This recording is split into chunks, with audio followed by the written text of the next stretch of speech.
So you're moving into your car, and how do you prepare? Well, I'm here to tell you, to give a few tips at least. So for background, I have been into the car living lifestyle since 2018, and I've done mostly stealth car camping. So that's where my tips are going to be coming from. Just that kind of realm of car living.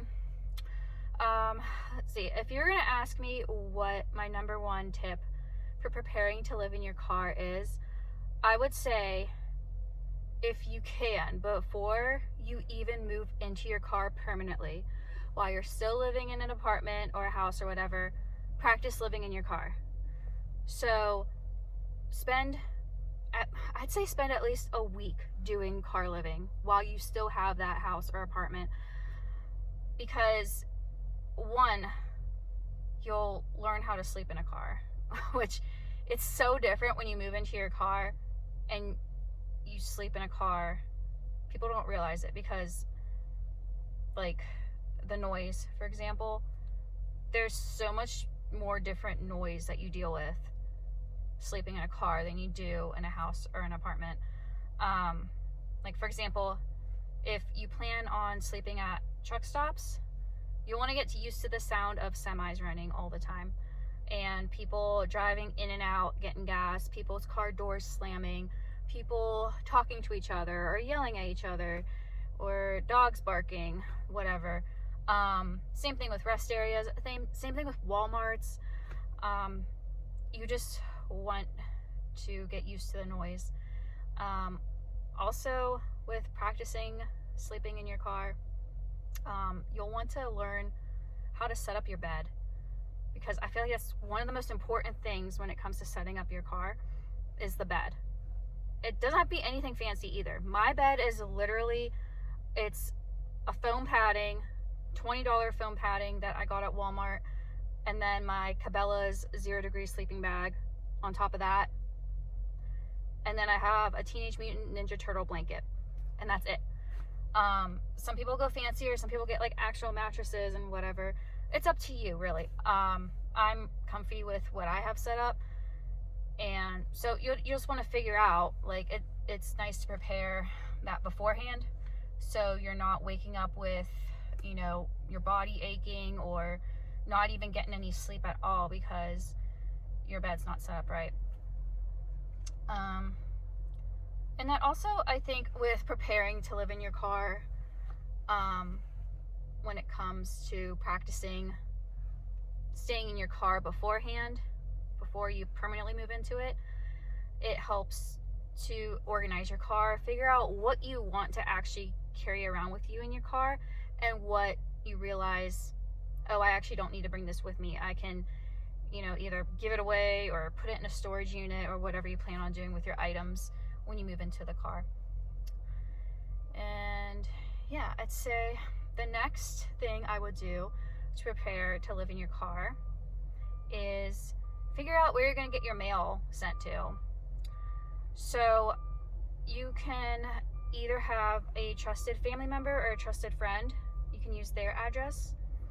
Ask them first, obviously, but if they're willing to let you use their address, you can do that. Or, I have done this in the past, you can use a UPS mailbox. And keep in mind, because I feel like there's always someone that gets this messed up, a UPS mailbox is completely different than a PO box. Do not use a PO box. PO boxes do not work on legal documents. They don't work on driver's licenses. They don't work, a lot of employers won't take PO boxes for your W-2s and stuff. Use a UPS mailbox. It's really not that expensive. I think when I had mine, it was like $140 for the whole year or something like that. That was a handful of years ago, so I don't know what prices are now, but it's worth it. It shows up as an actual street address, so you can use it on your driver's license. You can use it to file taxes with. You can use it to whatever, get mail sent to you. But yeah, it shows up as an actual address. So I recommend that if you need to. But yeah, just make sure you change your address over also. That's an important thing for any time if you move. Make sure you change your address over. You don't want important stuff getting sent to an old address that some stranger is now living at. Let's see. The next tip is figure out where you're going to shower. So if you're stealth camping, you're most likely gonna use a gym, or I guess you could use truck stop showers. There's probably other places to shower. I guess maybe a friend or family member, you could shower at their place. I use a gym. I use Planet Fitness because it's the cheapest gym around. That's nationwide. So I can go to any Planet Fitness in the US and take a shower there. Anytime Fitness is also a good option. I've never used Anytime Fitness, but I know a lot of people who live in vehicles do. I think they're a little bit more pricier, but they're also everywhere. I see Anytime Fitness is everywhere too. So I recommend one of those. You can use a truck stop shower, but just keep in mind that can add up using a truck stop shower. But yeah, I would definitely, if you're stealth camping, just get a gym membership and make sure you get that before you officially move into your car. And I'd say the next tip would be a storage unit if you need one. Or actually, the tip is just figure out what you're going to do with your stuff that you're not taking with you in the car. So whether that's decluttering, which I recommend decluttering, get rid of anything anything that doesn't mean anything to you and anything you're not going to use while living in your car. I recommend just getting rid of it unless you plan on getting an apartment again in the near future. Maybe keep some stuff, that way you don't have to rebuy it. But yeah, I have a storage unit. I just keep mostly sentimental stuff, stuff that I don't want to part with, and clothes that are out of season. So, if it's winter time, I keep my summer clothes in there and vice versa. I keep tax papers, legal documents, anything I just don't want to be carrying around in my car and I don't need on a daily basis. That goes into the storage unit. If you don't want to get a storage unit, again, ask a trusted friend or family member if you can keep your stuff at their place. That's also a good option, but make sure you figure out what you're going to do with your stuff that you are not going to use on a daily basis. Keep in mind, when you are living, especially in a car, I live in a sedan, so I know this for a fact, every inch of space counts. So do not bring stuff with you that you don't need or you're not going to use, because it will just take up space and it will get annoying real quick to you, and you'll be like, why did I even bring this with me? And another tip that I thought of that I think is a good one is figure out where you're going to sleep beforehand. So especially if, again, I'm coming from a stealth camping background, so whatever area you're planning on staying in, find out where are the truck stops you can sleep at, where are the rest areas you can sleep at, where are the Walmarts, Planet Fitnesses, if you're doing hospitals or casinos or whatever, wherever you plan on sleeping at night, have that planned out, have a list. I recommend definitely having more than one spot,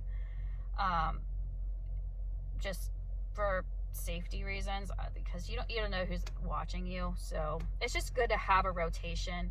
And also in case that spot doesn't work out, maybe you're sleeping at a Walmart and then all of a sudden that Walmart decides, hey, we don't want people sleeping in our parking lot overnight, and you're getting kicked out.